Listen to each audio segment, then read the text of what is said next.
জাতির প্রয়োজনে, মানবতার প্রয়োজনে, দিনের প্রয়োজনে আল্লাহ যেন আমাদের রাস্তা সহজ করে দেন এবং নিরাপদ করে দেন। নির্বাচনের আর মাত্র হাতে গোনা 60টি দিন বাকি আছে। এই নির্বাচন অতীতের কোনো নির্বাচন নয়, এটি নতুন বাংলাদেশ গড়ার নির্বাচন। প্রায় ১৫০০-এর মতো জীবনের বিনিময়ে ৩৪,০০০-এর ঊর্ধ্বে জুলাই যোদ্ধাদের রক্ত, আহত এবং পঙ্গুত্ব বরণের বিনিময়ে আজকের এই নির্বাচন। ৫৪ বছর নির্বাচন হয়েছে, সরকার গঠন হয়েছে।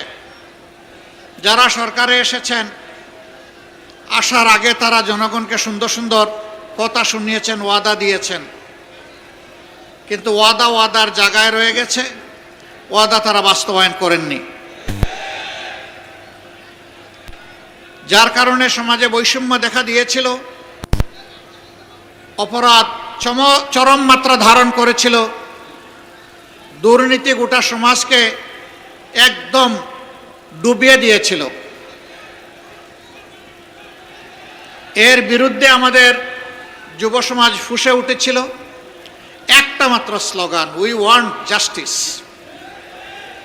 আমরা ন্যায় বিচার চাই, আমার বাঁচার জন্য অধিকার চাই, শিশুর জন্য শিক্ষা চাই, যুবকের যুবতীর জন্য কাজ চাই, মা বোনদের জন্য নিরাপত্তা চাই, ব্যবসায়ের জন্য নির্ভেজালভাবে শান্তিতে নিরাপদে ব্যবসা করার পরিবেশ চাই, কৃষকের জন্য জমিতে নিরাপদে উন্নত মানের ফসল ফলানোর সরঞ্জাম চাই, শ্রমিকের জন্য তার শ্রমের ন্যায্য বিনিময় চাই, কর্ম পরিবেশ চাই।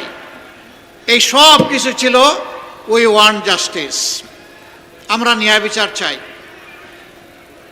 বাংলাদেশ জামাতে ইসলামীর সবচেয়ে বড় মজলুম সংগঠন বাংলাদেশে। আর কোনো সংগঠনের শীর্ষ 11 জন নেতাকে শেখ হাসিনার সরকার খুন করে নাই। আর কোনো সংগঠনের নিবন্ধন কেড়ে নেয় নাই। আর কোনো সংগঠনের প্রতীক কেড়ে নেয় নাই। আর কোনো সংগঠনের সমস্ত অফিসগুলো তালাবদ্ধ করে রাখে নাই। আর কোনো সংগঠনের নেতৃবৃন্দের বাড়িঘর বোলডোজার দিয়ে ভেঙে দেওয়া হয় নাই। আর কোনো সংগঠনকে শেষ পর্যন্ত নিষিদ্ধ ঘোষণা করা হয় নাই। এটা একমাত্র সংগঠন বাংলাদেশ জামাতে ইসলামী। তবে আমরা বিশ্বাস করি, যারা সরকারের বাইরে বিরোধী দল আমরা ছিলাম, সকলেই মজলুম ছিলেন।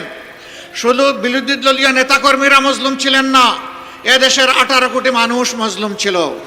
আলেম ওলামা মজলুম ছিলেন, ছাত্র জনতা মজলুম ছিল, সাংবাদিক বন্ধুরা মজলুম ছিল, সুশীল সমাজের সদস্যরা মজলুম ছিল, ব্যবসায়ীরা মজলুম ছিল, কৃষক শ্রমিক সকলেই মজলুম ছিল। আগস্টের 5 তারিখ যখন আল্লাহ তাআলা সাময়িক মুক্তির ব্যবস্থা করে দিলেন, সেই মজলুম সংগঠন জামাতে ইসলামী উচ্ছ্বাস প্রকাশ করার জন্য মিছিল বের করে নাই, নির্বাচন দাবি করে নাই, কারো কাছ থেকে প্রতিশোধ নেওয়ার ঘোষণা দেয় নাই, হাজার হাজার মামলা বাণিজ্য করে মানুষকে হয়রানি করার সিদ্ধান্ত নেয় নাই, বরঞ্চ আল্লাহ তাআলার শুকরিয়া আদায় করার জন্য সিজদায় পড়েছে যে আল্লাহ তাআলা জগদ্দল পাথর আর ফ্যাসিজমের হাত থেকে বাংলাদেশকে মুক্ত করে দিয়েছেন। আলহামদুলিল্লাহ। আমরা সে রাতেই ঘোষণা করেছিলাম, কারো উপর থেকে আমরা প্রতিশোধ নেব না। এই জাতির সাক্ষী, 18 কোটি মানুষ সাক্ষী, একটা মানুষের উপর থেকে আমরা প্রতিশোধ নেই নাই। আমরা বলেছিলাম, আমাদের কর্মীরা, সহকর্মীরা আর্থিকভাবে দারুণ ক্ষতিগ্রস্ত হয়েছেন, কিন্তু তাই বলে হারাম পথ আমাদের কর্মীদের উপার্জনের রাস্তা নয়, আমরা চাঁদাবাজি করব না। বাংলাদেশের 18 কোটি মানুষ চাঁদাবাজি আমরা করি নাই। আমরা বলেছিলাম, যারা আমাদেরকে মামলা দিয়ে দফায় দফায় জেলে নিয়েছে, কষ্ট দিয়েছে, রিমান্ডে নিয়ে আমাদের উপর নির্যাতন করেছে, আমাদের কাছ থেকে অবৈধভাবে টাকা আদায় করেছে, আমরা তাদের বিরুদ্ধে হাজার হাজার লক্ষ লক্ষ মামলা দেব না। আমরা বলেছিলাম, প্রতীকী কিছু মামলা হবে যাতে বিচারহীনতার সংস্কৃতি তৈরি না হয়। আমরা বলেছিলাম আমাদের কর্মীদেরকে, যারা মজলুম, সাবধান, মামলা দিতে কি একজন নিরপরাধ মানুষকে মামলার আসামি করা যাবে না।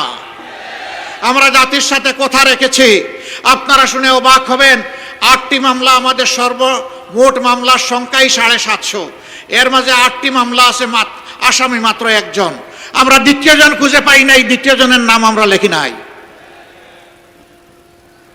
শুধু তাই না, 5 তারিখের পর 6 তারিখ বাংলাদেশে আমাদের সামনে এখন যে ভাইয়েরা দেশের আইন শৃঙ্খলা পরিস্থিতিকে সামাল দিচ্ছেন, সঙ্গত কারণেই সেদিন তারা ছিলেন না। 5, 6, 7, 8 এই 4 দিন ছিলেন না।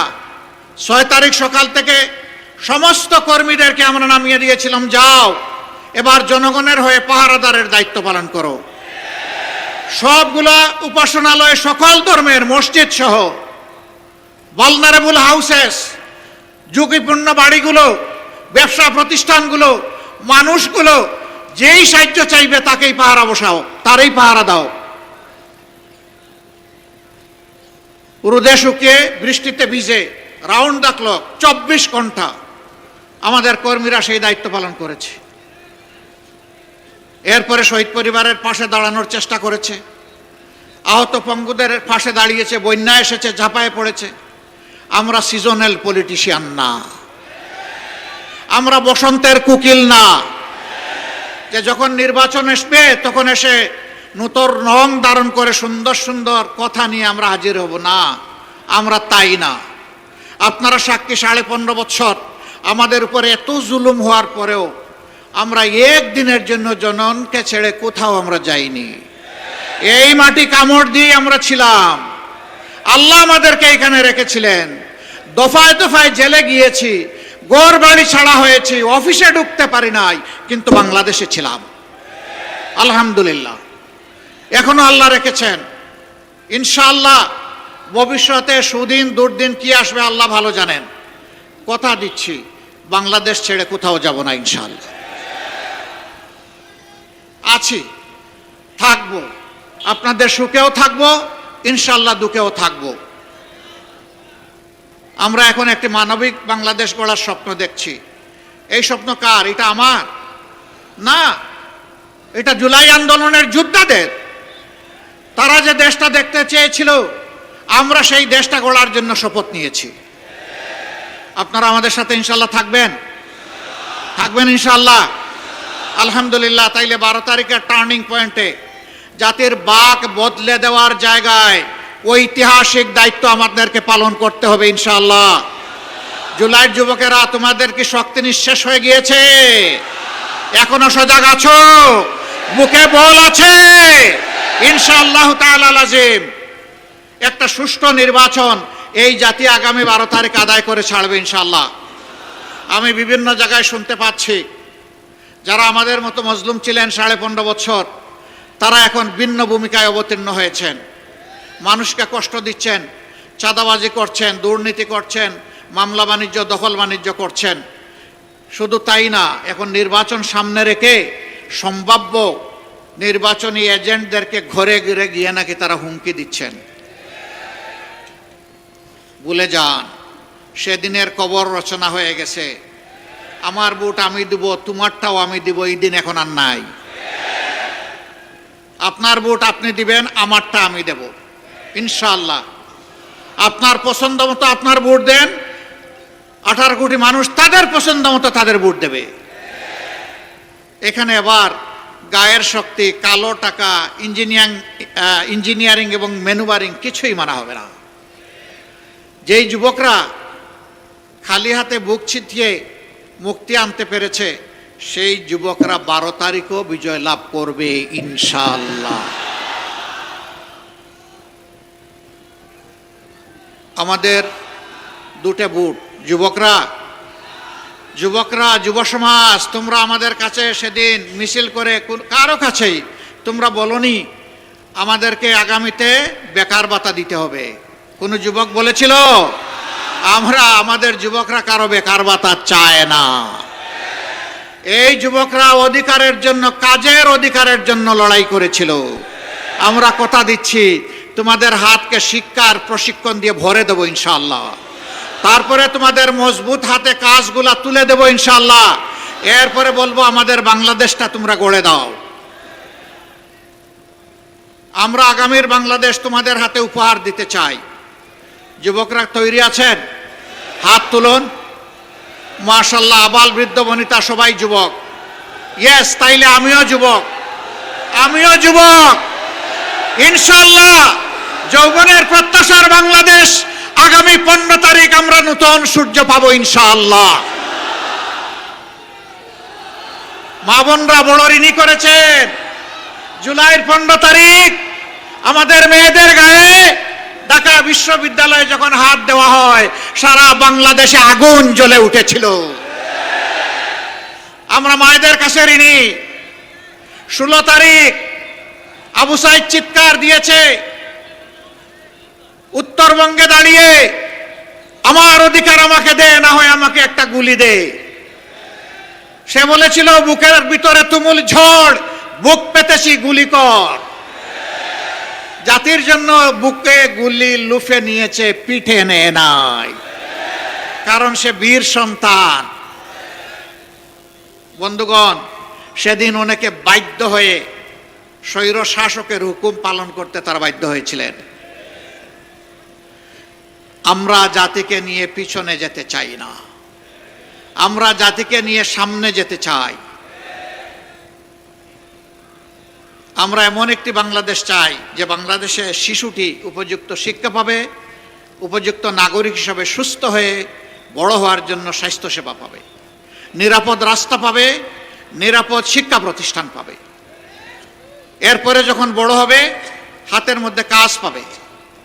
এরপরে যখন আরো বড় হবে দেশটাকে গড়ে দেবে। আমরা সেই বাংলাদেশটা চাই যেই বাংলাদেশে আমার মা, আমার বোন, আমার মেয়ের শতভাগ নিরাপত্তা এবং মর্যাদা নিশ্চিত হবে ইনশাআল্লাহ।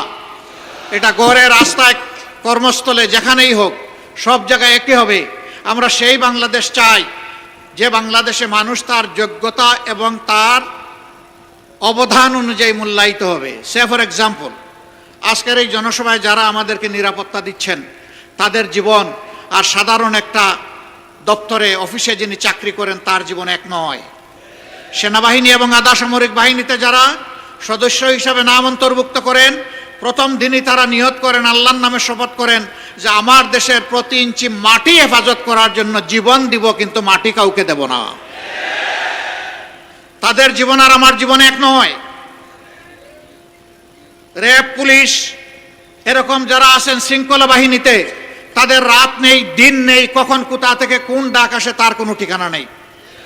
তার বেতন আর আমার বেতন এক হওয়া উচিত নয়। সবাইকে সমান দেওয়ার নাম ন্যায় বিচার নয়। যার যেটা ন্যায্য পাওনা তাকে সেটাই দিতে হবে, এর নাম ন্যায় বিচার।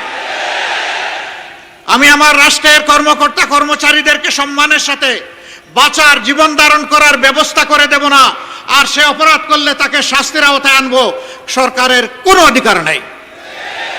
আগে তাকে তার অধিকার দিতে হবে যাতে সে মন খুলে, মন উজাড় করে রাষ্ট্রকে সেবা করতে পারে। তারপরে যদি কেউ অপরাধ করে অবশ্যই শাস্তি তার পাওয়া উচিত, কিন্তু এর আগে নয়। এমনকি একজন চোর চুরি করার পরেও সাথে সাথে তাকে শাস্তি দেওয়া যাবে না। আগে দেখতে হবে পেটের ভিতরে আগুন জ্বলছে কিনা। যদি আগুন জ্বলে, কুদার জ্বালায়, আগে আগুন নেভানোর দায়িত্ব হচ্ছে সরকারের। ওই আগুন নেভানোর পরেও যদি লোভের বশবর্তী হয়ে চুরি করে, তখন তার শাস্তি হবে, তার আগে নয়। আমরা সেই সরকার চাই, সেই বাংলাদেশ চাই যেই বাংলাদেশে আইন হবে সবার জন্য সমান। যে দেশে একজন সাধারণ মানুষ অপরাধ করলে নির্দিষ্ট অপরাধের জন্য তার যে নির্দিষ্ট শাস্তি হবে, দেশের প্রেসিডেন্ট, প্রধানমন্ত্রী একই অপরাধ করলে তাদেরকেও ছাড় দিয়ে কথা বলা হবে না। একই বিচারের মুখোমুখি হতে হবে। বিচারের নামে কোনো ইম্পিউনিটি নাই, দায় মুক্তি নাই। এ বিচার মেনে নিতে হবে।